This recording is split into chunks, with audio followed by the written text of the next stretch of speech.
Alerta do flequillo. Com Melina Soiser. Alerta do flequillo. Con Melina Soiser. Alerta. Bienvenidas y bienvenidos a Alerta de Flequillo con Melina Schweitzer en el capítulo 4 de Ensayos sobre la lucidez que he titulado Cuando la democracia se defiende de la ciudadanía. En este capítulo, Saramago empuja la trama desde la comodidad burocrática hacia una lógica más peligrosa. Cuando el poder no puede traducir el gesto ciudadano en lenguaje administrativo, lo traduce en el lenguaje de seguridad. La clave teórica de este capítulo es: la democracia se reconfigura como un dispositivo de autopreservación. No se pregunta qué significa lo que hizo el pueblo, sino cómo puedo hacer que esto no se contagie. Yo soy Melina Schweitzer y empezamos con el análisis del capítulo 4 de Ensayos sobre la lucidez. Una pregunta disparadora que nos deja el autor en esta primera etapa del primer capítulo es la siguiente: ¿en qué momento una democracia empieza a justificar la excepción en nombre de su propia supervivencia? Saramago lo formula con crudeza cuando muestra que el gobierno comienza a pensar en términos de salvación del país, desplazando el foco desde la voluntad popular hacia la autopreservación del sistema. Si nos encontramos aquí reunidos, es para que tomemos la decisión o las decisiones que habrán de salvar el país. Esto lo puedes leer en la página 43 del libro de Ensayos sobre la lucidez, capítulo 4. Y ahí está el núcleo del capítulo. La democracia invoca su propia supervivencia para justificar la excepción a la regla. Otro de los subtítulos que se pueden titular dentro de este capítulo es la redefinición del voto, de derecho a anomalía, pero es anomalía cuando el ciudadano vota en blanco. El autor introduce la crítica desde una operación semántica típica del poder. Reclasificar a la ciudadanía, el elector deja de ser un sujeto de derecho y pasa a ser un objeto de interpretación. Alguien a quien se le busca motivo, mano negra, psicología colectiva, maniobra. Esto es central porque transforma la política en patología. El problema ya no está en el sistema, sino en el comportamiento de la gente. El voto en blanco es resignificado por el poder como una forma de ceguera, de desviación o irresponsabilidad política. Votar deja de ser un acto soberano y pasa a ser evaluado moralmente. Y esta evaluación moral tiene una función dentro del capítulo, porque desplaza la culpa del sistema a la ciudadanía. Y aquí se da una intervención, porque se actúa sin escuchar, se decide hacer algo antes de comprender. Entonces la intervención no es diálogo, es acción vertical. Podemos decir que en esta situación la deliberación se da por la administración de gobernar, que ya no responde al pueblo, sino que opera sobre el pueblo. Y otra pregunta que podemos hacernos es la siguiente: ¿quién decide cuando un gesto democrático deja de ser legítimo y pasa a ser peligroso?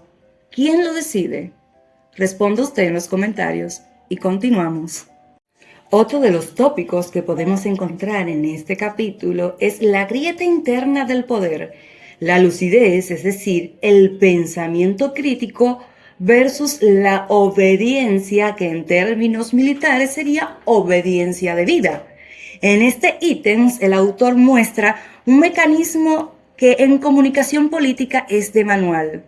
La doble capa del discurso oficial, la capa pública, tranquilidad institucional, todo está bajo control. La capa interna, la urgencia, el cálculo, escenarios, medidas preventivas. Saramago trabaja con esto en forma de ironía. Cuanto más se invoca la democracia, más se prepara su versión restringida. Y esto lo hace para que aparezca una figura dentro del gobierno cuando el ministro de Justicia nombra el voto en blanco como un acto de lucidez, esa palabra rompe el consenso y provoca su expulsión. Y este capítulo o esta acción funciona como muestra de que el poder no tolera interpretaciones que cuestionen su relato. Y por eso aquí podemos ver cómo construyen el problema. ¿Cuál es el problema en esta novela? El voto en blanco. Porque el voto en blanco deja de ser un derecho ejercido y se convierte en un síntoma. Se produce un marco interpretativo donde el problema no es el sistema político, sino el comportamiento ciudadano. Entonces lo que te están diciendo es que se desplaza el poder político al terreno patológico. La ciudadanía no elige, padece. Y hay otra pregunta disparadora. ¿Por qué nombrar la lucidez, el pensamiento crítico, resulta más intolerable para el poder que aceptar la injusticia? Y entonces te preguntarás, ¿y cómo es que se produce el relato oficial?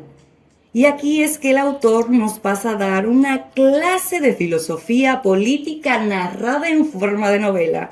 El sistema se legitima a sí mismo mediante la excepción.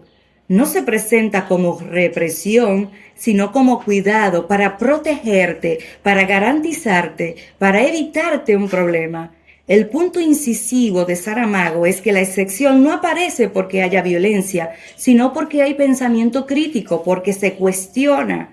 Y eso es brutal. El Estado reacciona más rápido ante la conciencia colectiva que antes los problemas más típicos que tienen los países, por ejemplo, el hambre. Y entonces, ¿qué nos está diciendo el autor con esto? Que el gobierno activa su maquinaria comunicacional para imponer una interpretación única de los hechos, no busca comprender lo ocurrido, sino convencer a la población de que está equivocada y que ellos no tienen la culpa. O sea, quienes nos dirigen a nosotros no tienen la culpa de que nosotros seamos tan vagos que queramos morirnos de hambre, elegimos morirnos de hambre. Entonces, la función de este capítulo es instalar la narrativa como forma de control político, esa búsqueda de responsables, porque el poder necesita causalidad personal, líderes ocultos, manipuladores, imperialismo, conspiraciones, porque aceptar que una masa actuó con autonomía seria sería aceptar una lucidez y un pensamiento crítico colectivo fuera del control institucional. Así que es una operación de reducción. Lo estructural y difuso se vuelve invisibilizable para hacerlo punible. El Estado prefiere fabricar sentido antes que escuchar lo que el pueblo quiere expresarle. Y para finalizar este episodio, podemos decir que la sospecha organizada y la vigilancia preventiva puede ser leída desde la Argentina libertaria del 2025 y la inclinación regional hacia derechas con pulsión punitiva o punitiva. El capítulo 4 se vuelve espejo cuando el poder se incomoda, no debate, regula, no escucha, etiqueta, no comprende, sospecha. La pregunta que deja el capítulo no es literaria, es política. Y esto se trata cuando la desconfianza se institucionaliza. Escucha, pero no practica. Da seguimiento y control del lenguaje cotidiano, convirtiendo a la ciudadanía en objeto permanente de observación. La función